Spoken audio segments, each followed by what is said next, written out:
जय हिंद आप सभी को। आज हम लोग बात करेंगे टीएससी कैंप, थल सैनिक कैंप। आप इसको कैसे कर सकते हैं। आप लोगों ने एनसीसी में कम्बैट यूनिफॉर्म देखा होगा। बहुत से लोगों को मन में होता है कि ये हम लोग कैसे पा सकते हैं। एक होता है हमारा नॉर्मली ड्रेस जिसको खाकी में रहते हैं, और आप लोगों ने एक देखा होगा कम्बैट यूनिफॉर्म। बहुत लोगों को वो नहीं पता होता है, बहुत लोगों को पता होता है। तो आज हम लोग बात करेंगे कि उस यूनिफॉर्म को आप कैसे पा सकते हो, कैसे पहन सकते हो। तो उसको पाने के लिए आपको थल सैनिक कैंप करना होगा। आज हम लोग बात करेंगे थल सैनिक कैंप आप दिल्ली तक कैसे जा सकते हैं। तो ये ए टू जेड पूरे 1 to 1 बात करेंगे। तो सबसे पहले हम लोग बात करेंगे कि इसका सिलेक्शन कैसा होता है और कहाँ से आप कैसे कर सकते हैं। तो सबसे पहले मैं आपको बता दूं कि सबसे पहले आपकी लड़ाई कहाँ होती है। ज़्यादातर आपकी स्कूल में ही होती है। आप जहाँ पे एनसीसी कर रहे हैं, सबसे बड़ा कंपटीशन आप वहीं से शुरू होता है। जब आपको जब थल सैनिक कैंप शुरू होता है तो वो आपके इनो के पास आता है कि आपके स्कूल से बच्चे भेज दीजिए। आप यहाँ पे दो चीज़ हो जाती है। अब बहुत स्कूल के इनो अच्छे होते हैं, तो वो बता देते हैं अपने बच्चों को और भेजते भी है, वो मोटिवेट भी करते हैं कि हमारे स्कूल से सिलेक्ट हों। तो बहुत स्कूल के नहीं होते, बहुत इनो अच्छे नहीं होते, मतलब अपने स्कूल में नहीं भेजना चाहते। मैं सबकी बात नहीं कर रहा हूँ, लेकिन बहुत कुछ लोग होते हैं नहीं भेजना चाहते, वो नहीं इतना वो लेते। लेकिन हमारे कैंप था, हम लोगों ने को भेजा गया था थल सैनिक कैंप के लिए करने के लिए कि आप जाइए एग्जाम दीजिए। अब वहाँ पे जाने के बाद आपको होगा या नहीं होगा वो एक अलग बात हो जाता है, लेकिन आपको वहाँ से भेजना अपने स्कूल से वो एक अलग बात होता है। आपके इनो के ऊपर कि मतलब आपके इनो आपके ऊपर कितना विश्वास करता है, वो आपको निकालना चाहता है कि आप जाइए बड़े लेवल पे काम कीजिए। और दूसरा क्या होता है कि आपकी जो वहाँ पे इनो आते हैं, इनो मान लो इनो को पता चला, इनो क्या करेंगे सीनियर को बताएंगे। सीनियर क्या करते हैं, अपने केवल खास को भेज देते हैं। वहाँ पे क्या होता है, ये दो चीज मैंने नोटिस किया है कैंप में। ये हो सकता है मैं गलत भी हो सकता हूँ, लेकिन ज्यादातर मैंने जहाँ पे मैंने देखा है, यहाँ पे दो चीज होता है कि यहाँ पे आपको थोड़ा बहुत देखने को मिलता है। जब सीनियर को बताया जाता है, सीनियर अच्छे हैं तो आपको पूरे सभी कैडेटों को बताएंगे, बैठाएंगे और उनको बता देंगे कि यहाँ पे कंपटीशन है, और स्कूल से ही छाड़ देंगे कि मतलब स्कूल में अपना एक अपने से लेंगे पेपर, जिसमें जिस भी फील्ड में आपको जाना होगा, तो वहाँ से पेपर लेंगे तब वो भेज देंगे बटालियन में। अब कुछ होते हैं कि क्या होता है कि सीनियर जो अपने खास होते हैं, अपने दोस्त होते हैं, वो उन्हीं को केवल बोलते हैं, बाकी को पता ही नहीं चलता। तो यहाँ पे आप दो चीज को सामना कर सकते हैं। इसका आपको ख्याल विशेष ध्यान देना पड़ेगा। अब हम लोग बात करते हैं टाइमिंग, ये कब से शुरू होता है और कब खत्म होता है। खत्म कब होगा ये तो एक अलग बात है, पर शुरू कब से होता है ये अगर आपको पता रहोगे ज्यादा अच्छा है। ये आपका मई से शुरू होता है, तो आपकी तैयारी अप्रैल से शुरू होनी चाहिए।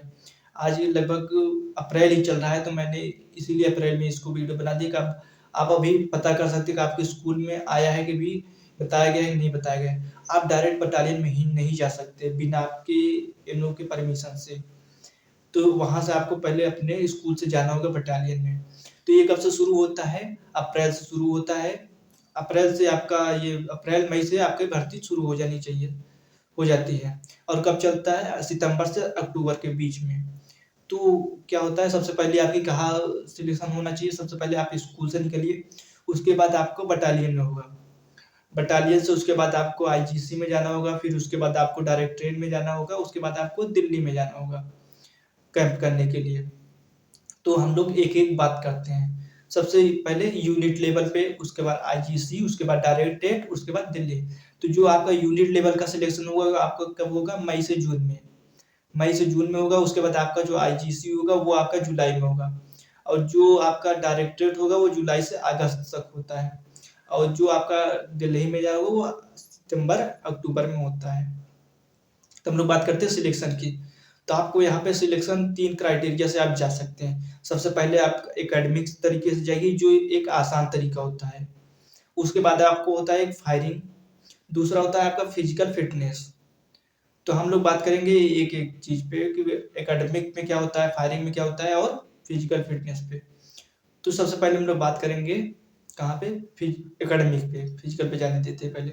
एकेडमिक पे आपको सबसे पहले क्या होना, हेल्थ हाइजीन का पेपर होगा, उसके बाद आपका मैप रीडिंग होगा, जजिंग डिस्टेंस होगा, उसके बाद आपका फील्ड सिग्नल होगा। अब आपकी बात करें तो हेल्थ हाइजीन में आपका केवल रिटन एग्जाम होगा, उसके बाद मैप रीडिंग में आपका केवल प्रैक्टिकल होगा, जिसमें आपको दिया जाएगा, मैप रीडिंग में आपको कुछ दिशाएं दी जाती है। एक बात मैं बताऊं कि मैप रीडिंग को आप हल्के में नहीं ले सकते हैं। जब मैंने गया था एग्जाम देने तो मेरा तो सिलेक्शन नहीं हो पाया था, लेकिन मैंने गया था पेपर देने के लिए, मैंने बटालियन तक गया था। मैंने आरटीसी के लिए भी गया हूँ और थल सैनिक में, मेरे दोनों में नहीं सिलेक्शन हो पाया था। तो मैप की मैं बात करूँ तो आपको पास मैप को हल्के मत लीजिएगा। मैप बहुत वहाँ पे कम से कम आपको वो 20 से 25 मैप लाते हैं और वहाँ पे आपको दिया जाएगा निकालने के लिए। आपको या कुछ एग्जाम्पल दे दिए कि आपको यहाँ से यहाँ तक जाना है। मैं अलग अलग वीडियो बनाऊंगा फिर एकेडमिक के बारे में क्या क्या पूछते हैं, फायरिंग में क्या होगा, और फिजिकल फिटनेस में मैं फायरिंग में आप फायरिंग कैसे सुधार सकते हो उस पर एक वीडियो भी बना दूंगा। और फायरिंग में जो अच्छे हैं, जो कैंप में मतलब मेडल भी मिला है कैंप में, या कह सकते जो मेडल लाए या जो आखिरी राउंड में छठे हैं। अब आखिरी राउंड में छठे हैं तो इसका मतलब उनका ये नहीं कि उनका फायरिंग खराब है, सिर्फ वो थोड़ा बहुत मतलब थोड़ा सा चूक गए अपने मेडल के। तो मैं उनसे आपको बात कराऊंगा कि आप अपनी फायरिंग कैसे अच्छी कर सकते हैं और वीडियो भी बनाऊंगा। तो सबसे पहले हम लोग बात करते हैं एकेडमिक पे। हेल्थ हाइजीन पे आपको केवल रिटर्न देना होगा, मैप रीडिंग पे आपको केवल प्रैक्टिकल देना होगा, उसके बाद जजिंग डिस्टेंस पे आपको रिटर्न भी देना पड़ेगा और आपका क्या होगा, प्रैक्टिकल भी होगा, और फील्ड सिग्नल में भी आपको प्रैक्टिकल भी होगा और रिटर्न भी होगा, ये दोनों होंगे। अब उसके बाद हम लोग आते हैं फायरिंग में। तो फायरिंग में आपको इंटर डायरेक्टरेट में जब आपकी फायरिंग होती है, जब आपका बटालियन में कैंप होता है, तो जो आपकी वहाँ पे फायरिंग होती है, तो वहाँ पे फायरिंग में आपको निकाला जाता है, जो वहाँ पे अच्छे होंगे वो निकाला जाता है। और उसके बाद फिजिकल फिटनेस पे हम लोग बात आते हैं। फिजिकल फिटनेस पे आपको सुना होगा जो आपका ऑप्टिकल होते हैं, आपने देखा होगा जब बटालियन जाते हैं तो वहाँ पे ऑप्टिकल होता है। जैसे आपने 6 फीट वाल सुना होगा जिसको दागना होता है, कुल मिला के 10 से ऊपर ऑप्टिकल होते हैं। तो आप जिग जिग जैग ये सब आपने सुना ही होगा, देखा होगा, उसको बताने की जरूरत नहीं, आपने एनसीसी की जाए तो ये सब आपको बताने की जरूरत नहीं है मेरे हिसाब से।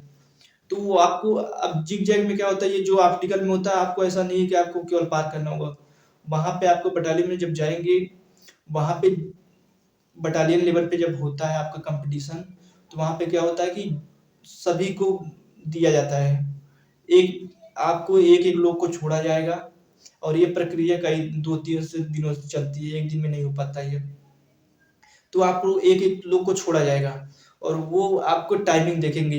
आपको सबसे पहले एक जगह खड़ा करेंगे, वहां से आपको विसल बजेगी, विसल बजने के बाद आपको ऑप्टिकल पार करना होगा, और एक लोग आपकी टाइमिंग देखते रहेंगे, और एक लोग आपको क्या करेंगे कि आप देख रहे हैं कि वहां पे आप कहाँ गलती कर रहे हैं, वो गलती में नंबर कटेगा, और दूसरा आपका नाम टाइमिंग में।